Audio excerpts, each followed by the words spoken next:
Hey guys, it's Mitch. How's it going? We're back with another, whatever these are called. It's been a little while. I kind of forget. Page commentary. There we go. So, yeah, before when I said that we were done with issue 4, I lied. Because I decided I needed to redo page 22 as page 22 and 23. So that's what we're looking at here today. So just before we get into it, if you enjoy the channel, if you feel like you might want to help out a little bit, go subscribe to my Patreon. Links are in the description. So, yeah, the reason I decided to do this over was, there were a few reasons, really. The main one being that there wasn't enough room for all the exposition that was going to be on the page, and I will show what the finished page looks like at the end of this. Another couple of things as well. For one thing, there was not enough damage in the hulls in the original version. And also, I kind of wanted some gore in there, just a little bit at least, and there really wasn't any in the original. So, decided on a complete redo, and we're going to go with a double-page spread, starting with the exterior shot of the Clerg ship here. I'm not 100% sure in the finished comic whether it'll be clear that's what this is, but there's a bunch of drawing, so that's good in itself, right? That justifies this panel, I think. Kind of, got like partway through it when I decided it looked a little bit cathedral-y. And then after finishing the cathedral-y part, I went, shit, I just made a Space Marines ship, didn't I? Because that's what those look like. But, kind of like a cross between a 40K Space Marines ship and Metroplex. So, anyway, didn't look at either of those when I was drawing it, so I guess that's okay. And oh shit, the cord has made an appearance. Yes, I was not aware. I was charging it when I was drawing this, I guess. Good thing it's right in front of the drawing. I'll get that out of the way there in a second, I think. There we go. All right. So yeah, okay. This panel in particular was a big reason for why I felt I needed to redo the page. Because in the original version, it's like, there's a lot of bullet holes, but they are tiny. It looks like birdshot. And it's like, no. I want big, concussive rounds, like just big shell holes all throughout the hulls. So that's what I decided to do. And I started it like that and then decided I still needed more of those. So I'm going to go back into it afterwards. I think this was what I pretty much settled on at first. And it's like, no. We need way more holes than that. But, is this on an angle? It might be on an angle. You probably know by now I have a tendency to forget to put things on an angle, as in, like a Dutch angle. Obviously, it is on an angle in terms of not being straight on, at least. So that's a plus. Still didn't do any perspective, because, God forbid. But, I think it looks all right in terms of background detail, and then when you throw on, I hadn't added on the extra bullet holes yet. I was going to get there eventually. Still haven't penciled any of the rest of this. Here we go. Let's do some more. Let's throw on some more. That's what I'm talking about. Because I wanted to look like Popo just ran through here and shot everything. Maybe he was trying to hit the Clerg, the aliens, but if he could shoot everything around the aliens as well, that was just bonus. So I'm going to get a big close-up on a dead Clerg here. Got to make sure that he's, a little bit gory at least.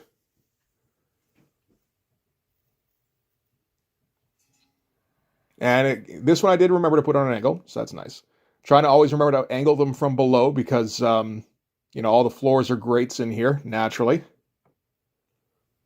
Then I forgot to make the floor a grate, but I think it's fine in the final version. You can't really tell.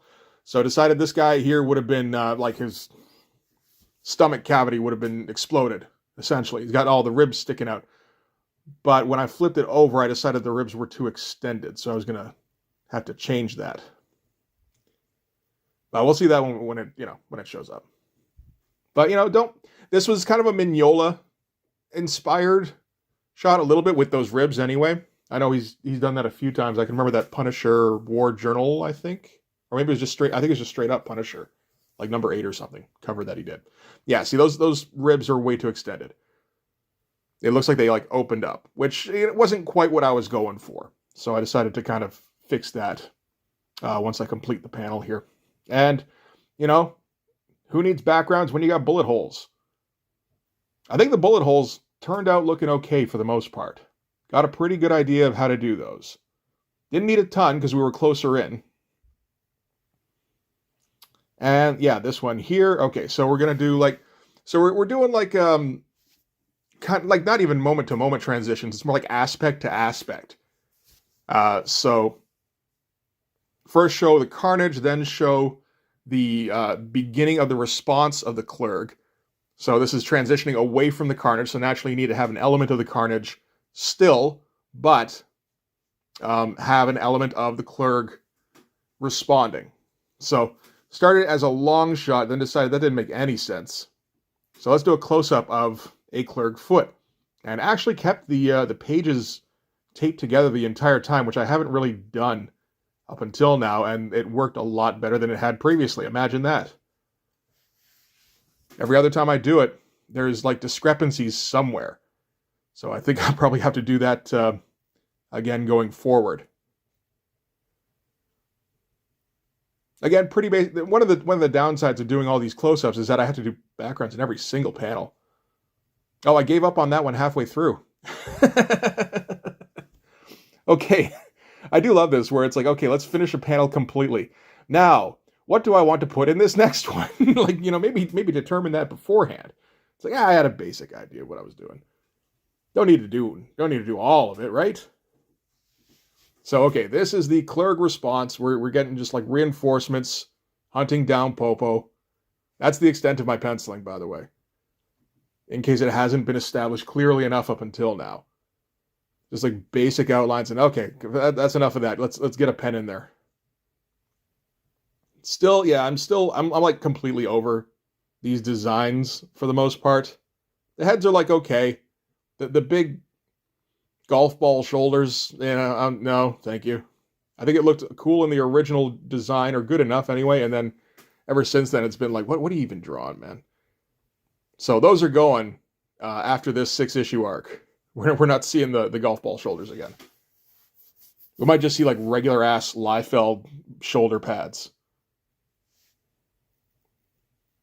And as I've stated before, I can totally do that because the Clerg are a plundering race, which means all of their ships, their technology, all of that is secondhand from races that they've defeated. Or, you know, just from fleets. But whatever. So yeah, all their armor, technology, ships, all of that, all their weapons. You know, if I ever decide, I'm going to drop something new in there, it's totally fine. I can do that. And trying always, whenever I get one of these, it's tough to remember not to make them look like photocopies of each other. So the two in the front here, you know, I made sure to have one guy be right-handed, one guy be left-handed. So then it's like, okay, now you can get away with like pretty much anything behind them, I guess. Even if they do still look like they're coming in at similar angles. And it's funny because there's a lot of drawing going on in here. Like so much of this gets covered up in with exposition. Like you have no idea. It's not even exposition. It's like pseudo-intellectual musing.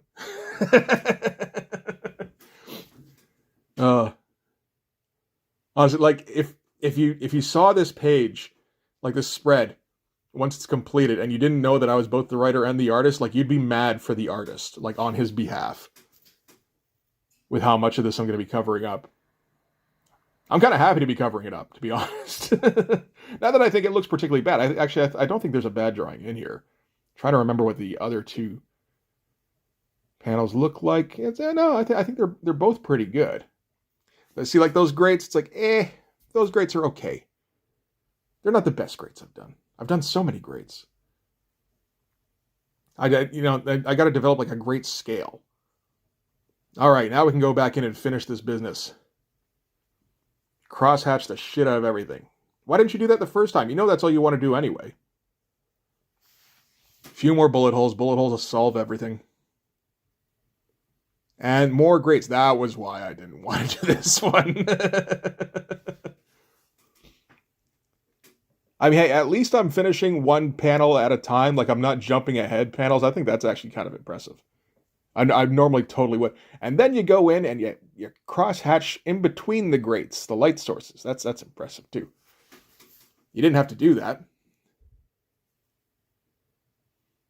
But it's just like just to show you, like, no, I'm totally invested in these backgrounds. All right, I want to see what stage it's at before I start inking. Is it here? That'd be pretty funny. Because there's like nothing going on here. Oh, is that, no. This is a bit of a complicated panel, so I can kind of see it.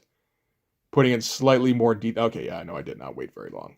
Slightly more detailed pencils, though. That's good, right? That's some good stuff. These tree trunk things are legs, by the way. They're Clerg legs. They keep showing up. I hope they translate. If they don't, you know, there's enough going on that you can just kind of like go, okay, yeah, that's me redoing the ribs. You just kind of go, oh, well, I'll go on to the next panel. I understand most of what's in this one. Jesus, look at all that detail for a gun that I probably covered up. Looking at it. Who knows?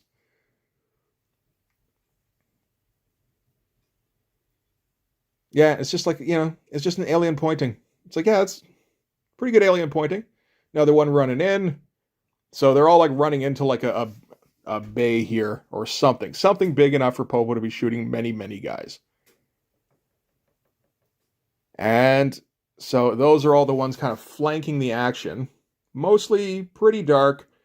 So tried to keep the guys that are being shot. Oh, you are moving on, aren't you? Well, maybe just settling it down. All right. So these guys here are guys that are being shot by Popo. I think I tried to keep this reasonably light. It doesn't really look like it. No, I wasn't thinking about it too much.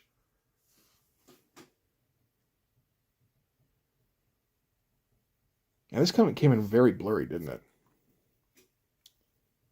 It's the problem with the phone. It captures things reasonably well, but I try to blow these things up for the commentaries, which of course loses definition.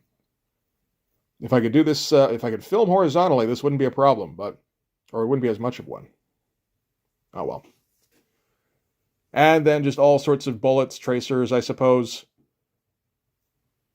Coming in at all sorts of angles. Well, mostly the one angle. And then coloring it all around them, You could have just whited out those lines. I don't think that would have looked as good, though. Just coloring them all in.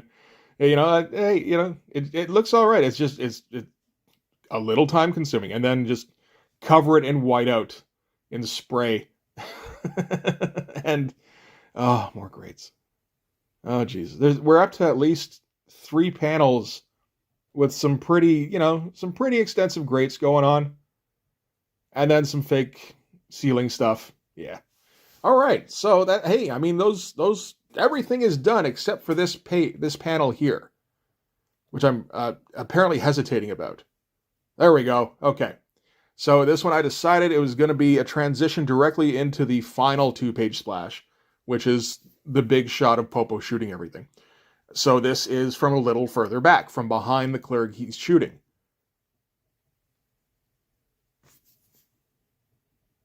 And just kind of giving an impression of where Popo is. And decided to get like a little gorier than usual again. I think this was before I filmed the video for the Lobo Christmas special, but I was in the spirit. Let's have some holes and like limbs getting detached. Some like gross looking stuff. I think that'll be fun.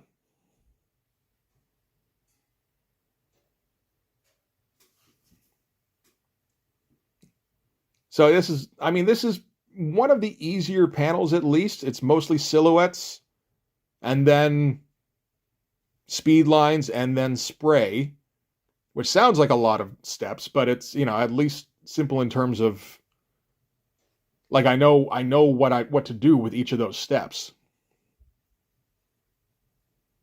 Which isn't always, dude, calm down. As I was saying, which isn't always the case. The amount of times I fly in there with not having really much of a clue what to do with a panel, but going, fuck it, we're inking it anyway. We'll do it live. You know, that's most of the time. Try to get some kind of layering going on with this one arm here on the right. And then we've got backgrounds kind of crossing over. Slightly Keone-ish looking backgrounds, or Keone inspired maybe. And, okay, so the big double shots in the middle there, those are the gun flares. And now we got to get all sorts of sparks going on, all sorts of, yeah, try to make it look like just pieces flying out every which way.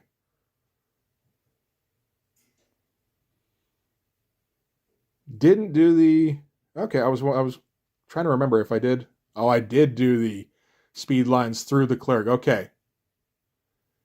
I think I would have been okay either way, but no, that seems right. Did I do it there? Aha, I have to go back every time. And tape over these, and now spritz. Let's spritz again. There we go. All over the place with the spritz in. Yep, accidentally whited that out somehow. But then, tried to make up for it with some stippling.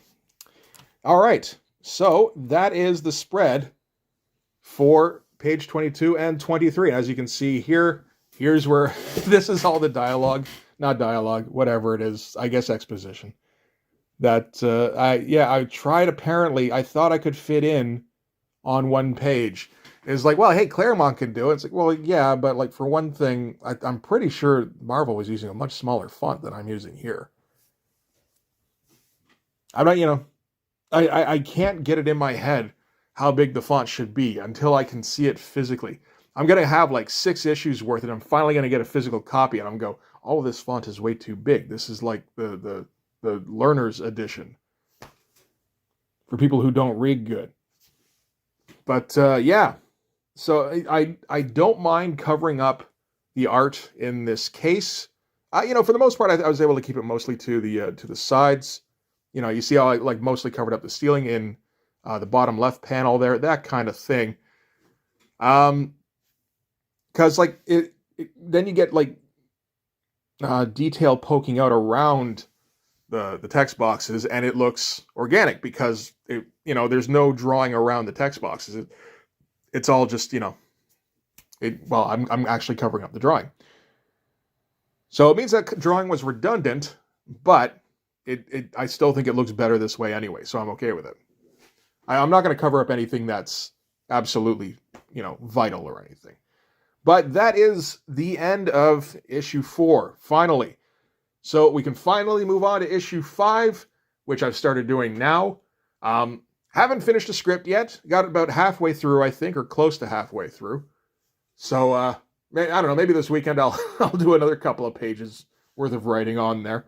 But, it'll be interesting if I get to a point where it's like, okay, I've got like 10 pages done of issue 5. And I'm still like, I've got 3 more pages of script left, none of which has been proofread. So I might be redrawing all of this, but we'll, like I said, we'll see. It's always we'll see. Anyway, that is going to do it for this one. I think this turned out pretty good. At the very least, there, like I said, there is a shit ton of drawing going on in here, which is, that's the most important thing, I think. Just you want to get bang for your buck. And if you can do a simple clean line style that takes like 3 hours per page and make it look great, good for you. Don't fucking talk to me. I can't do that shit. But, okay. Anyway, that's going to do it for this one. Thanks very much for watching. If you like this video, please hit like, hit subscribe, hit the notifications so you know when the next one's coming out. Go over and subscribe on my Patreon. Gives you early access to everything I do, from the Blood Force stuff to the YouTube videos before they get uploaded to YouTube, as well as some Patreon exclusive content. You can also follow me on Instagram and DM me there for commissions, and you can join the Blood Force Discord server. That was all in one take. Usually it takes me like 4 or 5. I'm rather impressed with myself. Probably helps that it's only 9 o'clock at night and not 1:30 in the morning. Anyway, That'll do it. Thanks again, guys. I'll see you in the next one. Bye-bye.